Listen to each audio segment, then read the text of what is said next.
સુરતમાં કચરા ગાડી જ શહેરમાં ફેલાવી રહી છે ગંદકી। સ્વીપર મશીન શહેરમાં ગંદકી ફેલાવતું હોવાનું વીડિયો કતારગામમાં સામે આવ્યો। સ્વીપર મશીન કચરો ફેલાવતું હોવાના દ્રશ્યો કેમેરામાં કેદ થયા। જોઈ શકાય છે આજે સ્વીપર મશીન છે તેના કારણે કચરો ફેલાઈ રહ્યો છે। કચરા ગાડી જ શહેરમાં ગંદકી ફેલાવતી હોય તે પ્રકારના આ દ્રશ્યો સામે આવ્યા છે।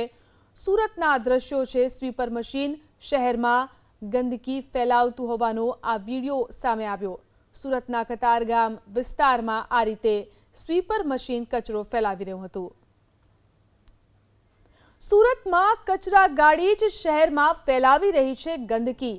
સ્વીપર મશીન શહેરમાં ગંદકી ફેલાવતું હોવાનું વીડિયો કતારગામમાં સામે આવ્યો। સ્વીપર મશીન કચરો ફેલાવતું હોવાના દ્રશ્યો કેમેરામાં કેદ થયા। જોઈ શકાય છે આજે સ્વીપર મશીન છે તેના કારણે કચરો ફેલાઈ રહ્યો છે।